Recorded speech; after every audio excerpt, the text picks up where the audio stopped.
पहले नंबर पे आने वाला वहां पर नकल मारने वालों में पहले नंबर पे था।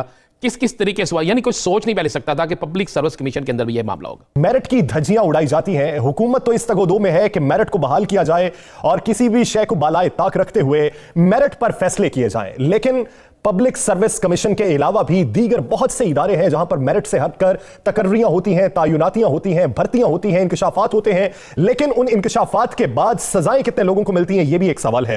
राना साहब, पब्लिक सर्विस कमीशन के घपले सामने आते हैं कि कितनी भर्तियां की गई, किस तरीका कार के तहत की गई, किसने कितने पैसे वसूल किए, दीगर और कितने इदारे हैं जहां पर तायुनातियां या भर्तियां जो है वो मेरिट से हटके होती हैं। या सर, आज मैं आपको दो खबरें इस एक खबर में ब्रेक कर दूं। पब्लिक सर्विस कमीशन का मामला सामने आया, पेपर किस तरह आउट हुआ, किस तरह पैसे लिए गए, 10 लाख में किसने अदा किए, पहले नंबर पे आने वाला वहां पर नकल मारने वालों में पहले नंबर पे था, किस किस तरीके से हुआ, यानी कोई सोच नहीं पहले सकता था कि पब्लिक सर्विस कमीशन के अंदर भी यह मामला होगा। कभी सुनने में नहीं आया था, हो सकता है बहुत अरसे से चल रहा हो सकता है यह पहला मामला। अब उसके बाद एंटी करप्शन, हमें ये क्रेडिट देना होगा एंटी करप्शन को कि एंटी करप्शन ने यह पकड़ लिया मामला, बड़ा प्रेशर था। अब दोबारा एक और आपको बड़ी खबर दे दें, आज एक फैसला हो गया। फैसला यह हुआ है कि पब्लिक सर्विस कमीशन के अलावा भी जिन जिन अदारों में डायरेक्ट भर्तियां हो रही थी, चाहे वो नीचे से लेकर ऊपर तक थी, चाहे वो किसी भी रैंक के अफसर की थी, उसको चेक करने के लिए भी एंटी करप्शन ने बाकायदा एक टीम तश्कील देकर काम शुरू कर चुके हैं। और उसमें कई ऐसे खौफनाक इंकशाफात सामने आए हैं कि एक शख्स ऐसा भी सामने आया है कि जो पब्लिक सर्विस कमीशन के मामले में मुलव्वस था, उसका तल्लक एक और कंपनी से भी निकल आया है, एक और अदारे से भी निकल आया है, उसने वहां पर भी भर्तियां करवाई हैं। और एक नहीं, दो नहीं, तीन नहीं, सैकड़ों भर्तियां, या सर सैकड़ों भर्तियां हुई हैं। उसके जुमरे में तो किकबैक्स भी वसूल किए होंगे। पैसे, आपका क्या ख्याल है, वो किसी को मोहब्बत में पैसे, तो सिर्फ पैसा चलता? ये जो एक्शन है, इस एक्शन से क्या कौमी खजाने का जो नुकसान हुआ उसकी भरपाई हो जाती है? बिल्कुल नहीं। देखिए, हो नुकसान कभी पूरा नहीं हो सकता, लेकिन यह होगा कि बहुत सी काली बेरें पकड़ी जाएंगी, बहुत से लोग ऐसे सामने आएंगे जो आउट ऑफ मेरिट। देखिए, एक शख्स 20 लाख रुपए देकर भर्ती हुआ है तो उसने ईमानदारी से काम करना है, उसने तो आगे आके लूट मार का बाजार गर्म करना है। उसके देखेंगे उसके नीचे कौन कौन है, उसके ऊपर कौन कौन है, उसको भर्ती करने वाले कौन थे, उससे पैसे लेने वाले कौन थे, उसको पैसे लेकर आगे किस किस को पहुंचते थे। इस बार डीजी एंटी करप्शन गौहर नफीस ने बड़ा बेहतरीन काम किया और एक बहुत बड़ी टीम बन गई है। उसमें बड़े खौफनाक इंकशाफात सामने आए हैं। सैकड़ों की तादाद है, सैकड़ों में लोग हैं जिनकी भर्तियां की गई हैं और पैसे तीसरे हाथ से लिए गए हैं, पैसे किसी और के अकाउंट में शिफ्ट किए गए हैं। या सर, और एक और मैं आपको खबर, किस डिपार्टमेंट में भर्तियां ज्यादा?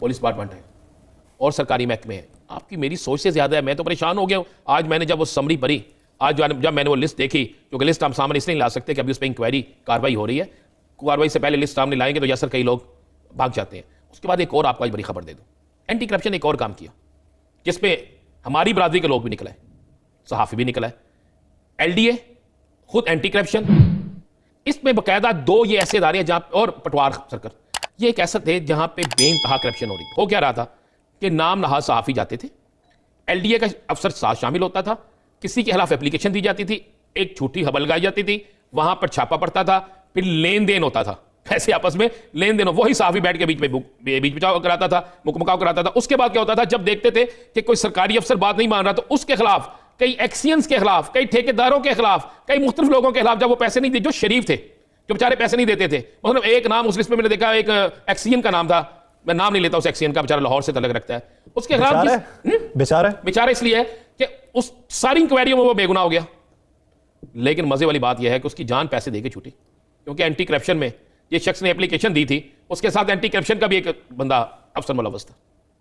ये कैसी खूबसूरत एक पूरा प्लान बना होता था। आज ये फैसला हो गया है कि एक एंटी करप्शन ने स्पेशल सेल बना दिया। अब उन्होंने कहा जी, अगर किसी को किसी एलडीए में कोई नजायज तामीरात हो रही हैं, नजायज कब्जे हो रहे हैं, कोई मामला है, तो उसमें अब तीसरी पार्टी नहीं होगी। वो जो तीसरी पार्टी आती थी ना किसी एप्लीकेशन दिलवाई जानी, वो खत्म कर दी। और मैं अफसोस से कहता हूं, 27 जर्नलिस्टों के नाम आए हैं, 27 सहाफियों के नाम आए हैं, 27 सहाफी जो हमारी और आपकी बरादरी से तलक रखते हैं। 51 एलडीए के मुलाजमीन हैं, 51।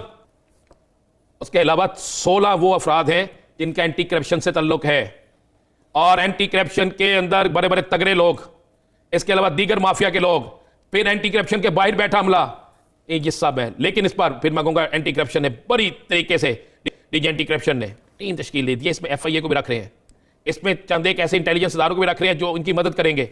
और ये दो खबरें बनी हैं कि जनाब आने वाले चंद दिनों में, मैं ये नहीं कह रहा महीने 2 महीने में, या सर आने वाले चंद दिनों में हम जो लिस्ट सामने लाएंगे कि मेरिट से हटके भर्तियों की, रिश्वत से लेकर, और उसके बाद चाहे मेरी बरादरी से तल्लक रखने वाले उम्मीद करते हैं, दुआ गो है कि हैं। किसी ने भी गलत तरीके से पैसा कमाया, खाया या कहीं पे लगाया, उसकी खाल उधेड़ दी जाए और ये जो लिबादा इंसानियत का, ये शराफत का ओढ़ रखा है, इसे उतार कर आवाम के सामने उसका मकरूह चेहरा दिखाया जाए कि किस तरीके से घपले हुए और यहां पे मेरिट का कत्लेआम होता रहा और कौन से लोग यहां पर धौंस जमाते रहे।